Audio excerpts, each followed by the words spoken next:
organic, unpredictable, unknown, lovely, beautiful, a sense of fulfillment. This is part of the pleasures of life and not the chores of life.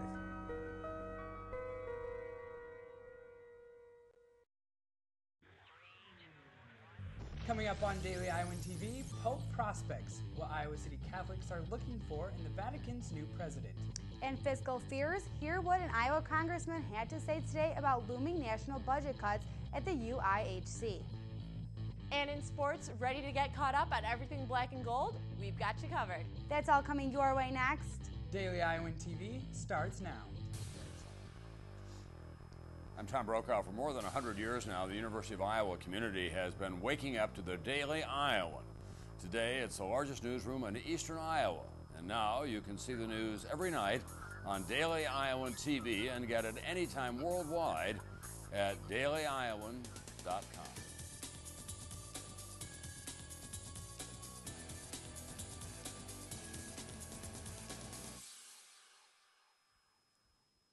Thanks for tuning into your Monday edition of Daily Iowan TV. I'm Melissa Bergamini. And I'm Stefan Duran. When Pope Benedict XVI announced he would resign due to his health, many around the world wondered who would succeed him. One Iowa City resident and an employee of the Newman Catholic Student Center believes the new Pope should possess certain qualities. I guess I think that someone who is a sign of unity and strength and collaboration and ministerial and just a very prayerful person. The process will happen in a conclave, which is a meeting of the cardinals to choose a new pope within 20 days of Pope Benedict's resignation. The Vatican is able to hold a conclave before Easter, since the traditional 9 days of mourning that would follow the death of a pope do not apply. A two-thirds majority is needed to elect the new pope. In Iowa City, there are 4 Catholic churches, including the Newman Center, and even though the Vatican is 1,000 miles away, Catholics in Iowa City are excited to see who the new pope will be. The pope's resignation begins on February 28th, and the conclave could start electing the pope before March 15th. Today was odd weather-wise in Iowa City, with flashes of nice weather, rain, and even a little snow throughout the day. Our Megan Tignor is outdoors trying to make sense of the afternoon and what it will look like tomorrow. Yeah, guys, what started off as a nice spring-like day suddenly turned cold and snowy. In fact, this is the first time it has snowed on this day since February 18th of 2009. Tomorrow morning, we can see only a high temperature of 10 degrees. Tomorrow afternoon, we can see partially cloudy skies and the temperature rising to 21 degrees before dropping back down to 14 degrees tomorrow night. Well, it's time for me to go warm up. Back to you guys. Former Iowa Congressman Leonard Boswell officially endorsed 2014 Senate candidate Bruce Braley. Here on Monday is one of the first major endorsements after the Democrat Braley announced earlier in February that he'd seek the retiring Tom Harkin's Senate seat. Boswell, an 8-term congressman who is no longer in Washington, said on his Facebook page that Braley has fought for, quote, Iowa's small towns, big cities, and working families, end quote. Boswell's endorsement comes on the heels of another major endorsement from Congressman Dave Loebsack. And the same Dave Loebsack was at the UIHC today to discuss looming federal financial sequestration. National budget reductions from research spending are set for March 1st unless Congress and others in federal government can think of a solution. And some local institutions, most notably hospitals, will notice the upcoming budget tightening. Loebsack wants to find a way to work around the cuts mandated by the Budget Control Act of the 2011. He chose the UIHC because a number of national programs help fund the hospital. Loebsack stressed the need for a permanent solution since the fiscal cliff agreement from earlier this year was another example of a temporary answer. But that was kicking the can down the road. It was putting this off for a couple of months or so. The upcoming budget cuts will affect more areas than research. The biggest spending changes will likely come from national defense. And coming up on Daily Iowan TV, the Iowa governor's potential travel starts a war of words with another state's head man. And in sports, our Monday evening whip around and a look at Iowa wrestling's win this past weekend. But first, Megan Ticknor is back from the cold outdoors and in the Daily Iowan TV studio for a look at your extended weather forecast. Megan? Yeah, it's a lot warmer in here. This week isn't looking too bright though, with highs below freezing the next few days. It'll be clear on Wednesday with a high of 28, but then a possible snowy start to the weekend on Thursday. At least a 50% chance of snow on Thursday and Friday, even though Friday's high is expected to be 36. Saturday, the snow might not melt, but skies will be somewhat clear with partial clouds. Warmer again on Sunday with a high of 36 and a low of 27. That's a look at your extended Iowa City forecast. Back to you, Steph and Alyssa. Thanks a lot, Megan. Iowa Governor Terry Branstad is looking to California to bring business to the Hawkeye State. The Republican will be in the Golden State this week meeting with undisclosed companies. The governor will talk to both businesses that have a current presence in Iowa and ones he hopes to attract. The idea has created some tension between the state's governors, though. Governor Jerry Brown's spokesman today said, quote, "They're expecting up to 10 inches of snow in Iowa this week. I'd plan a trip to California, too." Branstad rebutted in an apparent swipe by saying the last time he saw Brown in Iowa, the supposedly clueless California forgot a coat in December. And from California to the Middle East.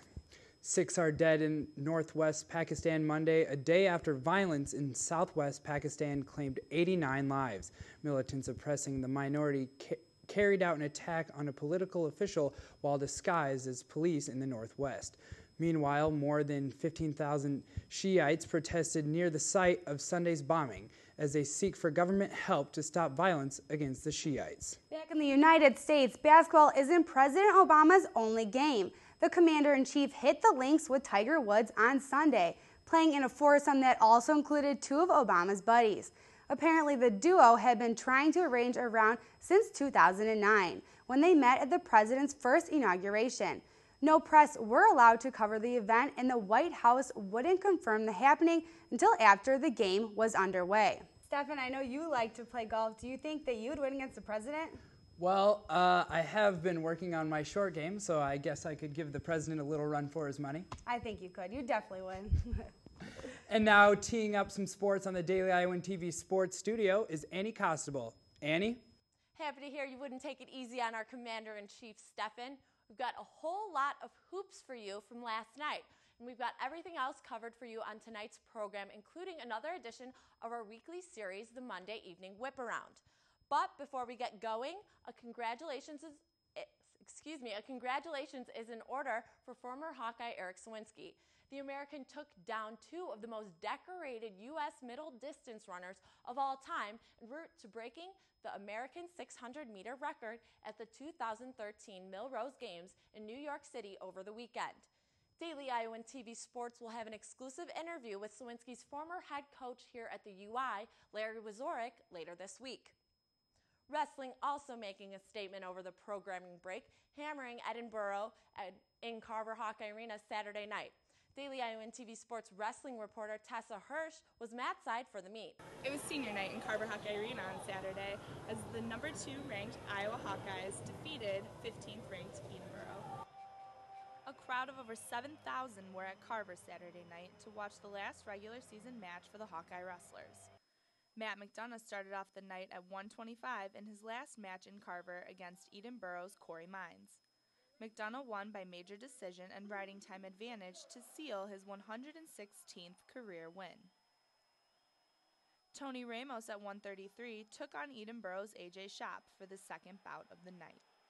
Ramos's takedown in the third period led to his 9-0 major decision victory over Shop and added another win to his undefeated season. Third-ranked Mike Evans took on Edinburgh's Patrick Jennings at 174. There was much controversy about a penalty point that Jennings received during the match. The Brands brothers did not like the call that was made and had no problem letting the referees know. Evans wasn't fazed in the least and took down Jennings in the last seconds of the match during the third period for the win, taking Iowa up 20-6.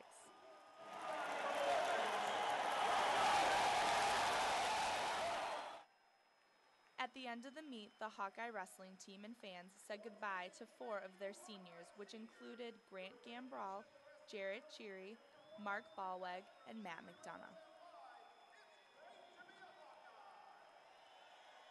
This was the end to the Hawks' regular season, and postseason starts next weekend in Minnesota for the national duels.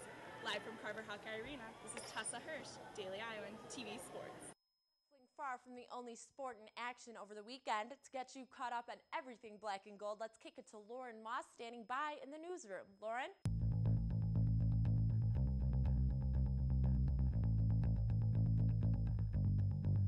Hi guys, and welcome to the Monday version of the Whip Around. I'm Lauren Moss, and I'm very happy to say that the Iowa women's basketball team has finally ended their 5-game losing streak. The women snatched a 72-52 victory against Purdue this past weekend. The last victory that Iowa women's basketball team has seen against Purdue has been more than 15 years ago. So needless to say that this was a happy and much-needed win for the ladies. Now, the women's basketball team will be ending their regular season on March 3rd against Northwestern. That's it for women's basketball, and I'm going to throw it over to Eric covering baseball. Thanks, Lauren. The Iowa baseball season started off much like today's weather, a bit cloudy. Iowa opened their season with a 3-game series on the road against Austin Peay. Iowa dropped the opener 4-2, but in the second game, the Iowa offense exploded as they scored 13 runs on 15 hits. Dan Shepard led the way, going 3 for 4 with 4 RBIs as Iowa won 13-1. Unfortunately, the rubber match went the Governor's way as Austin Peay's pitching staff held the Iowa bats in check as the Hawks fell 6-1. That lone run came courtesy of Nick Day, who hit his first career home run. Now for your golf update, let's send it out to Kate Constable. Thanks, Eric. The Iowa men's golf team dominated the competition this past weekend at the Big Four Match Play Championships. They beat Drake in the first round 6-0, and in the finals beat Iowa State 5-1 to take home the team title. 10 of Iowa's 12 individual rounds were all shot under par, and the team shot a combined 11 under in all 12 of their matches. The boys won't be hitting the links for a while. They have a month off until they start their spring season. That's all for your Monday edition of Whip Around. Back to you guys in the studio. A few more updates are in order before we close the show. The men's gymnastics team upset defending national champions Illinois on the road behind a huge performance from senior Javier Balboa, who won the all-around for the second consecutive week. Women's tennis also on the rise, sweeping a doubleheader over the weekend down both Western Illinois and Drake. Well, that's going to do it for us here in the studio. A whole lot more coming up tomorrow and throughout the week. Back to you guys at the desk. Thanks, Annie. And only with Daily Iowan TV can you get a sneak peek at Tuesday's edition of the Daily Iowan. Read why some students are pushing to add a new campus stop. And read about the tales of a speaker on campus Monday night who was held hostage as a journalist. Well, that's your latest edition of Daily Iowan TV. Be sure to check us out tomorrow or anytime online at dailyiowan.com. Thanks for watching and have a great night.